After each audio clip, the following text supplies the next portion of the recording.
ඔබ කවදා හරි ට්‍රේඩ් එකක් අරගෙන ඒක එකපාරටම ලොස් වුණාම කේන්තියෙන් ලොට් සයිස් එක ඩබල් කරලා ඊළඟ ට්‍රේඩ් එක අරන් සම්පූර්ණ account එකම බිඳුවට බස්සගෙන තියනවාද?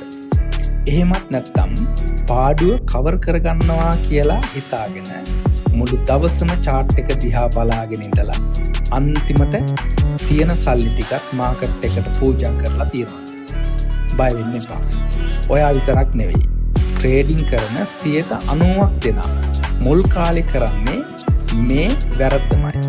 මමත් අවුරුදු 8ක් තිස්සේ මේ දේවල් අත්දැකලා ඒ අමාරු වෙහිලා තියෙනවා. අද මම මේ වීඩියෝ එකෙන් කතා කරන්නේ ලෝකේ කිසිම ඉන්ඩිකේටර් එකකට උගන්වන්න බැරි.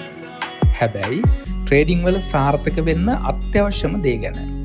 ඒ තමයි ට්‍රේඩින් සයිකොලොජි. වීඩියෝ එක ඉවර වෙනකම් බැලුවොත් ඔයාගේ ඊළඟ ට්‍රේඩ් එක අනිවාර්යයෙන්ම වෙනස් වෙයි. අපි කරන ලොකුම වැරද්දක් තමයි රිවෙන්ජ් ට්‍රේඩින් කියන්නේ. ඒ කියන්නේ මාකට් එකෙන් පලි ගන්න යන එක. අපි අපේ ඇනලයිසිස් එකක් කරලා ට්‍රේඩ් එකක් ගන්නවා. හැබැයි ඒක ස්ටොප් ලොස් වදිනවා.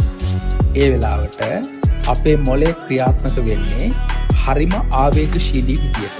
මම කොහොම හරි මේ ලොස් වුණු $50 දැන්ම කවර් කරගන්නවා කියලා අපි ඊළඟ ට්‍රේඩ් එකට එන්ටර් වෙනවා.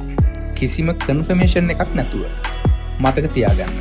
ෆොරෙක්ස් හරි ක්‍රිප්ටෝ හරි මාකට් එක කියන්නේ අපිට පාලනය කරන්න පුළුවන් දෙයක් නෙවෙයි. මාකට් එකත් එක්ක රණ්ඩු කරන්න යන හැම වෙලාවකම අන්තිමට පරාද වෙන්නේ අපිමයි. ට්‍රේඩින් කියන්නේ සූදුවක් නෙවෙයි.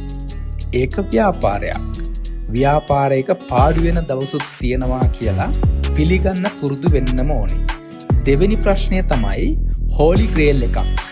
ඒ කියන්නේ කවදාවත් ලොස් වෙන්නේ නැති මැජික් ක්‍රමයක් හොයන්න යන එක.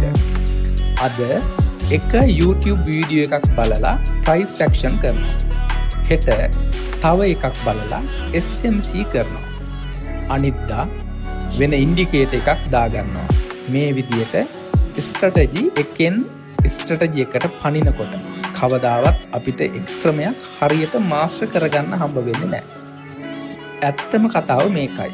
ලෝකේ තියෙන හොඳම ස්ට්‍රැටජි එකක් පාවිච්චි කළත් ඔයාට ඉවසීමක් නැත්නම් අවදානම කළමනාකරණය කරගන්න බැරි නම් ඔයා අනිවාර්යෙන්ම ෆේල් වෙනවා. අනිත් එක තමයි FOMO, fear of missing out. ඒ කියන්නේ මාකට් එක උඩට යනකොට අනේ මට මේ chance එක මිස් වෙයි කියලා හිතලා මැද්දෙන් පනින එක. එහෙම පනින්න එපා. මාකට් එක හැමදාම තියෙනවා. හරිම සෙටප් එක එනකම් ඉවසගෙන ඉන්න. ඒක තමයි ප්‍රොෆෙෂනල් ට්‍රේඩර් කෙනෙක්ගේ ලොකුම ලක්ෂණය. එහෙනම් මේකෙන් ගොඩ එන්නේ කොහොමද? මම ඔයාට ප්‍රායෝගික රූල්ස් 3ක් දෙන්න. අංක 1 ඩේලි ඩෝඩවුන් ලිමිට් එකක්.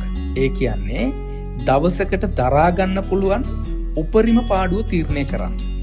ඒ ගාන ලොස් වුණොත් එදාට ලැප්ටොප් එක වහලා දාන්න. ආයේ පහුවදාට තමයි chart එකක් දිහා බලන්න. අංක 2 ස්ටොප් ලොස් කියන්නේ ඔයාගේ හොඳම යාළුවා. කවදාවත් ට්‍රේඩ් එකක් රන් වෙනකොට අතින් ස්ටොප් ලොස් එක වෙනස් කරන්න හෝ අයින් කරන්න එපා. අංක 3 ට්‍රේඩින් ජර්නල් එකක් පාවිච්චි කරන්න. ගන්න හැම ට්‍රේඩ් එකක්ම ඇයි ඒක ගත්තේ? ඒ වෙලාවේ ඔයාගේ මනස කොහොමද තිබ්බේ කියලා ලියන්න.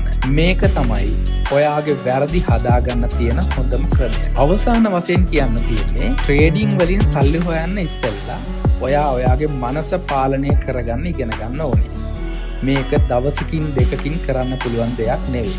හැබැයි හරියට කළොත් අනිවාර්යෙන්ම ගොඩ යන්න පුළුවන්.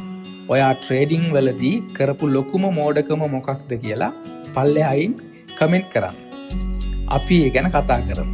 මේ වීඩියෝ එකෙන් යමක් ඉගෙන ගත්තා නම් අනිවාර්යෙන්ම channel එක subscribe කරන්න. ලබන සතියේ තවත් මේ වගේම ප්‍රායෝගික වීඩියෝ එකකින් හමු වෙමු. පරිස්සමින් ට්‍රේඩ් කරන්න. ජය වේවා.